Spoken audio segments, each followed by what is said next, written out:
नमस्कार, मैं डॉक्टर सीमा शर्मा ऐसे संस्कृत क्लासेस में आपका स्वागत करती हूँ। संज्ञा प्रकरण कर रहे हैं। संज्ञा प्रकरण में आज संयोग संज्ञा सूत्र करते हैं। संयोग संज्ञा का सूत्र क्या है? हलो अनंतरा संयोगः। तो संज्ञा प्रकरण में संयोग संज्ञा सूत्र करते हैं।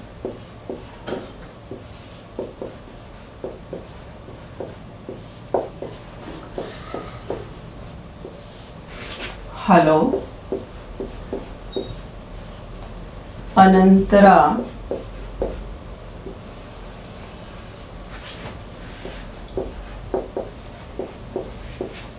संयोगः।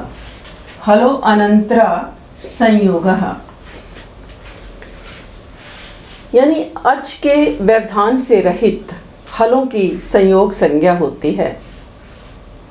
अज भी अवहिता हलय संयोग संज्ञा सयु। अज भी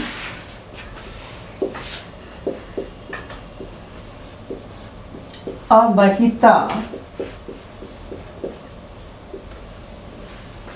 हलय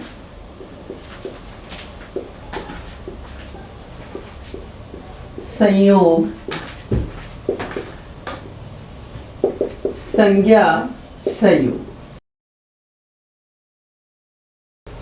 यानी अच के व्यवधान से रहित हल की संयोग संज्ञा होती है। अर्थात जिन दो व्यंजनों के बीच में स्वर न हो उन दोनों की मिलकर संयोग संज्ञा होती है। यानी अच के व्यवधान रहित दो या दो से अधिक व्यंजनों के मेल को संयोग कहते हैं। अच के व्यवधान से रहित दो या दो से अधिक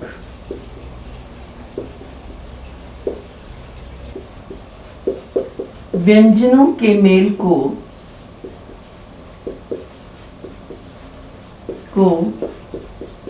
संयोग कहते हैं। था भ्रम शब्द लिखा।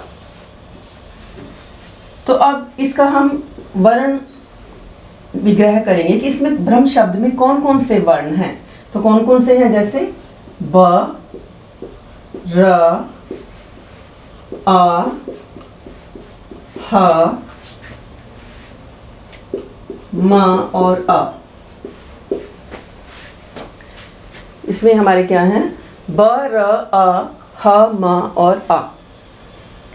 तो यहाँ पर अब हम क्या देख रहे हैं कि इसका हमारी जो संयोग संज्ञा की क्या परिभाषा है कि हलो अनंतरा संयोग है कि अच के यानी हल के व्यवधान से रहित हल की संयोग संज्ञा होती है। यानी ऐसे व्यंजन जिनमें क्या है? स्वर ना हो, जिनमें अच वर्ण ना हो। जहाँ पर अच वर्ण ना हो वहाँ पर हल वर्ण क्या होते हैं? आपस में जुड़ जाते हैं। तो यहाँ पर बा और रा, इसकी क्या होगी? संयोग संज्ञा होगी। इसी प्रकार हा और मा, इसकी क्या हो गई? संयोग संज्ञा हो गई। यानी जहाँ पर अच वर्ण नहीं होते वहाँ पर हल वर्ण आपस में क्या है? जुड़ जाते हैं। उसी को हम क्या कहते हैं? संयोग कहते हैं। और सारे जो व्यंजन वर्ण हैं हल प्रत्याहार में आते हैं तथा और अच में सभी स्वर आ जाते हैं। जैसे अब दूसरा एक उदाहरण लेते हैं। जैसे हमने लिखा रक्षति, हमने क्या लिखा? रक्षति। तो रक्षति शब्द का हम इसको अलग अलग करेंगे। इसका वर्ण जो विग्रह है वो करेंगे कि र, अ, फिर क, फिर श, फिर आ, त और ता को ई की मात्रा छोटी। तो यहाँ पर रा में आ मिला हुआ है, स्वर है, इसको हम संयोग नहीं कह सकते। क और श, ये जो दो हमारे व्यंजन हैं इसको हम क्या कहेंगे? संयोग कहेंगे, क्योंकि इन दोनों के मध्य में किसी प्रकार का स्वर व्यवधान नहीं है, स्वरों का व्यवधान नहीं है, अच का व्यवधान नहीं है, अच की रुकावट नहीं है। तो क अर्शा ये हमारे क्या बन गए? संयोग बन गए। इसी प्रकार हम ले लेते हैं प्रश्न शब्द।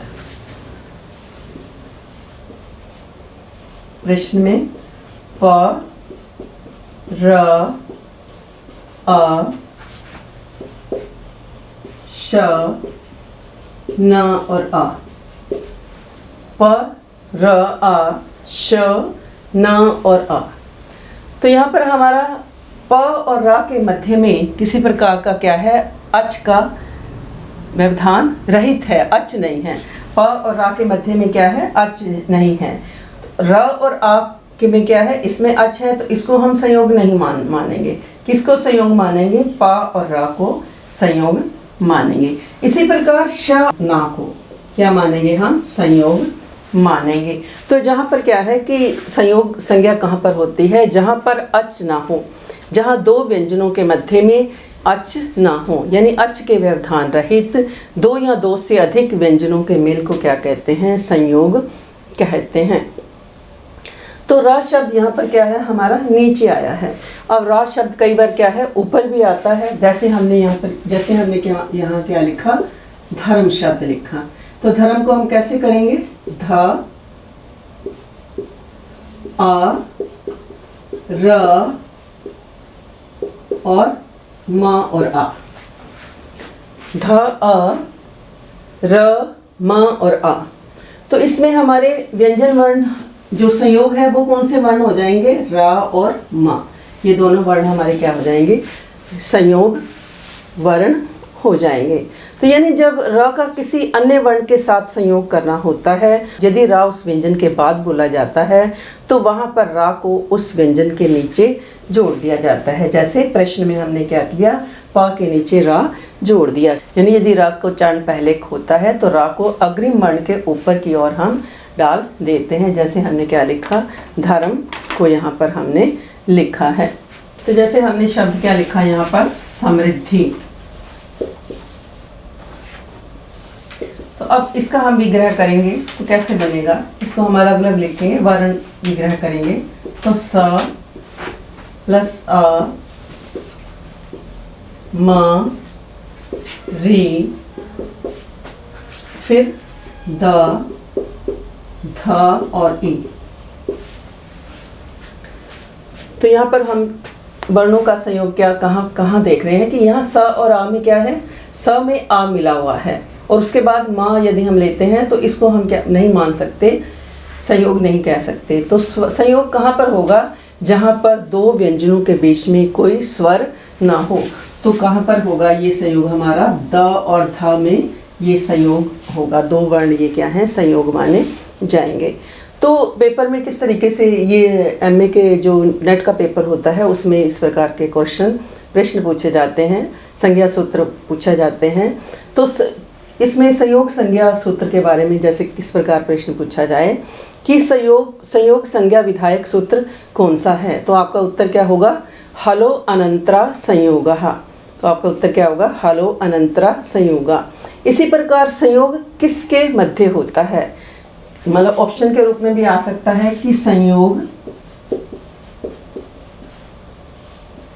किसके मध्य होता है। तो संयोग किसके मध्य होता है, इस प्रकार आपको पेपर में क्वेश्चन पूछा जा सकता है। तो हलों में ऑप्शन आ जाएं, 4 ऑप्शन दे दिए जाएं। हलों में, स्वरों में, पदों में या इनमें से कोई नहीं, इनमें से कोई नहीं। तो आपका उत्तर क्या होगा, संयोग किसके मध्य होता है, हलों के मध्य में। उत्तर क्या होगा, हलों में। तो क्वेश्चन आपसे पूछा जाए कि हलो अनंतरा, फिर डैश डैश लिख दिया जाए, हलो अनंतरा, इस तरीके से डैश डाल दिया जाए। तो यह सूत्र कौन सी संज्ञा करता है, ऑप्शन दे दिए जाए कि टी करता है या उपधा करता है या संयोग करता है या संहिता के द्वारा होती है। कि हलो अनंतरा डैश, इसको आपने क्या करना है, पूरा करना है कि यह सूत्र कौन सी संज्ञा करता है। तो टी संज्ञा करता है, उपधा करता है, संयोग करता है या संहिता संज्ञा करता है। तो आपका जवाब क्या होगा, संयोग। तो ये सूत्र आपको याद करने पड़ेंगे, बिल्कुल आसान है ये याद करने। तो हलो अनंतरा संयोगः। और जब आपको याद होगा तो आपको अपने आप ही इसका आंसर क्या है ठीक प्रकार से आ जाएगा। तो आज हमने ये संयोग संज्ञा सूत्र किया।